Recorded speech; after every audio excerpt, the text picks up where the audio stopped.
And Mr. Gehry, the two of you looking. News out of Los Angeles today has sent a wave of shock and reflection across the worlds of architecture, art, and global culture.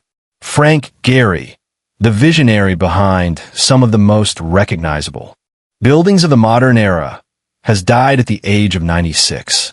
He passed away on Friday at his home in Santa Monica after a brief respiratory illness. The news was confirmed by Megan Lloyd, chief of staff at Gehry Partners LLP, and soon echoed by major outlets including AP News, The New York Times, and People magazine. For decades, Gehry stood as a figure whose influence stretched far beyond the architectural sphere. His works transformed skylines, reshaped city identities, and inspired generations of designers, artists, and thinkers. Buildings such as the Walt Disney Concert Hall in Los Angeles and the Guggenheim Bilbao in Spain became not only landmarks, but cultural symbols, places where architecture was elevated into a form of sculpture, emotion, and movement. As tributes pour in from around the world, it becomes clear that Gehry's passing marks the end of a remarkable chapter in contemporary design. His approach defied convention, challenged expectations, and reimagined what a building could be. Today, the global conversation is not simply about the death of an architect, but about the legacy of a man whose imagination reshaped cities and expanded possibilities. This is a moment of remembrance, a moment of appreciation, and above all, a moment to revisit the extraordinary life of Frank Gehry, a creator whose work will endure long after his final day. Frank Gehry was widely regarded as one of the most innovative and influential architects of the past century. His signature aesthetic, flowing metal surfaces, unexpected curves, and bold sculptural forms made his buildings instantly recognizable around the world. Gehry rejected traditional symmetry and minimalism, embracing instead an expressive, fluid visual language that felt alive. The Guggenheim Bilbao remains one of the clearest expressions of his vision. Completed in the 1990s, its shimmering titanium forms transformed not only the museum itself, but the entire city. The Bilbao effect, the phenomenon in which a single cultural landmark revitalizes a city's economy and global image, is now an established term in urban studies. In Los Angeles, the Walt Disney Concert Hall became another masterpiece. Its sweeping stainless steel exterior appears to shift with the sun, while inside, the acoustics are considered among the finest in the world. In Chicago, the J. Pritzker Pavilion reshaped Millennium Park, blending performance space with Gehry's unmistakable sculptural flair. His work also extended into Berlin, where the DZ Bank building displays a striking interior glass structure, and into the tech industry with the expansion of Facebook's Northern California campus, a project personally sought out by Mark Zuckerberg. These buildings made Gehry a household name, a rare achievement for an architect. Media outlets often called him a starchitect, not for celebrity behavior, but because his work reached a level of global recognition seldom seen in his profession. Yet despite the acclaim, Gehry consistently described his work in humble terms. He said he wanted buildings to feel human, expressive, and alive, structures that reflected the complexity of real life rather than conforming to rigid ideals. Through that philosophy, he transformed architecture into a stage where imagination could take physical form. Frank Gehry was born Ephraim Owen Goldberg on February 28, 1929, in Toronto, Canada. His family moved to Los Angeles in 1947, where he would eventually become a U.S. citizen. In his youth, Gehry showed an early interest in building and making objects, often constructing miniature cities out of scrap wood. Still, he did not immediately see architecture as his calling. He attended the University of Southern California, initially studying ceramics before switching to architecture. After graduating in 1954, he served in the U.S. Army and later pursued urban planning at Harvard University. Even with strong academic foundations, the beginning of his professional life was far from glamorous. For years, Gehry struggled to build a career. He designed modest public housing projects, shopping centers, and small commercial spaces. At one point, he even worked as a delivery truck driver to support himself. The turning point came unexpectedly. A developer visited Gehry's home and was stunned by the transformation of the humble 1920s bungalow. Gehry had remodeled it using chain link fencing, exposed wood, and corrugated metal, materials rarely used in residential design at the time. When asked why he had not proposed something equally bold for the commercial mall project, Gehry famously answered, "Because I have to make a living." The developer encouraged him to follow his instincts rather than play it safe. This moment pushed Gehry to embrace a creative direction that felt authentic and fully his own. From that point forward, Gehry leaned into experimentation. His unconventional approach began drawing attention, gradually building the foundation for the visionary career that would follow. Gehry founded Gehry Partners LLP in 1962, and over the next several decades, the firm expanded into a global powerhouse. At its peak, it employed more than 130 people. Yet, Gehry insisted on personally overseeing every project. His involvement ensured that each design carried his distinctive imprint, a blend of artistic intuition and technical innovation. Throughout the 1980s and 1990s, Gehry entered a period of remarkable creative momentum. The Guggenheim Bilbao, completed in 1997, cemented his international reputation. The building's success extended beyond architecture. It influenced tourism, economics, and cultural identity on a global scale. In 2003, the Walt Disney Concert Hall opened in Los Angeles after years of planning and construction. Its complex curves and reflective surfaces became one of the city's most photographed landmarks. Musicians praised its acoustics, and visitors marveled at its form. By this time, Gehry was no longer simply admired. He was considered one of the defining cultural voices of the era. His work extended into New York as well. The IAC building, completed in 2007, featured a soft, luminous facade that resembled a layered hive. The 76-story New York by Gehry Tower, completed in 2011, became one of the tallest residential buildings in the world at the time.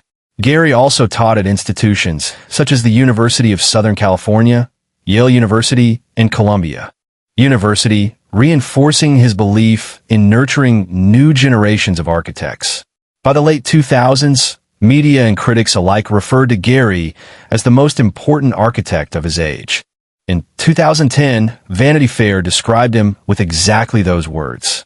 He had earned the Pritzker Prize, architecture's highest honor, in 1989, along with numerous international awards over the course of his career. This was not merely the rise of an architect. It was the emergence of a creative force whose ideas reshaped the practice of architecture worldwide. Although Gehry was widely celebrated, his career was not without criticism. Some detractors felt his designs were overly dramatic or too focused on spectacle. Princeton art critic Hal Foster described certain later works as oppressive, suggesting they were created more for visual impact than for integrated urban function. Others compared the angular, folded forms of his buildings to cardboard boxes softened by rain. The Eisenhower family publicly objected to Gehry's proposal for a national memorial honoring President Dwight D. Eisenhower, arguing that the design was too complex and departed from a simplicity they envisioned. Gehry maintained his artistic stance, declining to significantly alter the concept. The debate highlighted the tension between public expectation and creative autonomy, a conflict that many major artists face. Despite the criticism, Gehry rarely reacted defensively. In fact, he sometimes embraced the humorous side of public perception. His cameo in a 2005 episode of The Simpsons remains iconic. In the animated scene, he appears as himself, crumpling a letter from Marge Simpson, glancing at the shape it forms, and declaring it the basis for a concert hall design. Gehry later joked that some people genuinely believed he designed buildings by crumpling paper, an amusing misconception he took in stride.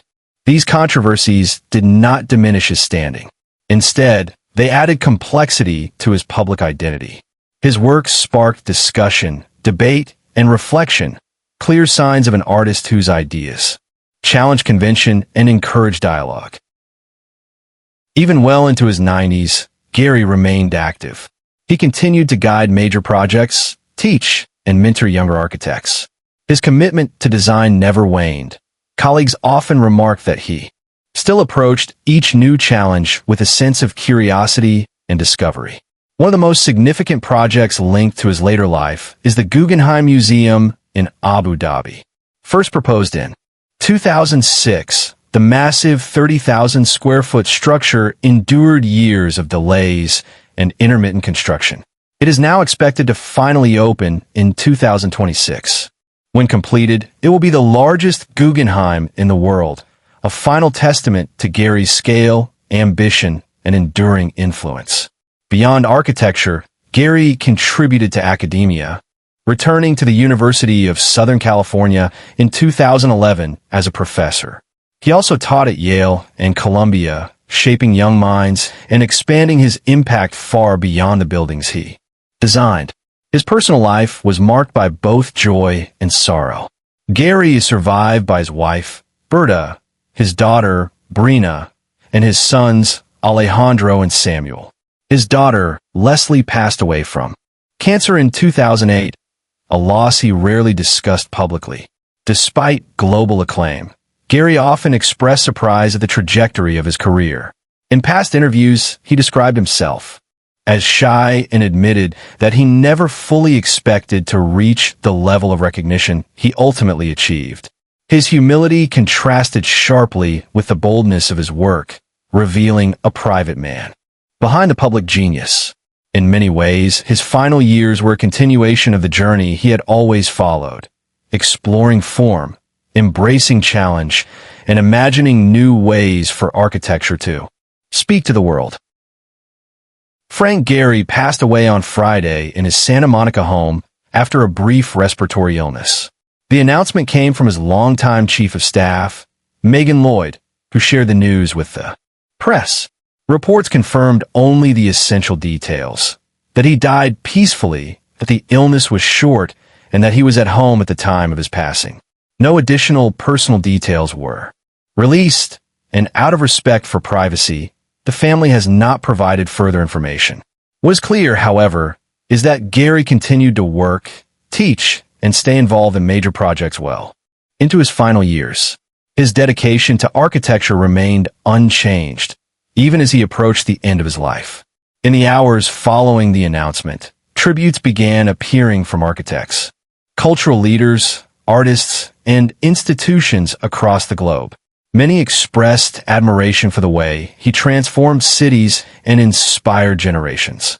Others reflected on his generosity, his mentorship, and his ability to remain curious throughout his life. Gehry's final day reminds the world that even the most influential careers eventually come to a close. Yet the impact of his work, the buildings, the ideas, the daring creative spirit, remains fully alive. Frank Gehry leaves behind a legacy that extends far beyond architecture. His buildings reshaped skylines from Los Angeles to Bilbao, Berlin to New York, and soon Abu Dhabi. They became cultural icons, symbols of innovation, and touchstones of contemporary design. His philosophy, that architecture should feel expressive, human, and boldly imaginative, continues to guide and challenge the profession. Although he has passed, the world he helped build remains. His works will continue to influence students, artists, and architects for generations. Cities will remain defined by his curves, his textures, his unmistakable forms, and the conversations he sparked about creativity, ambition, and the relationship between art and public life will continue long after today.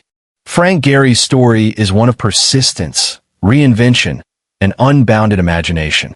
His passing marks the end of a remarkable life, but his influence endures in every structure he shaped and every idea he inspired. If you would like to explore more stories of remarkable figures and their lasting impact, consider subscribing for upcoming episodes. Thank you for watching.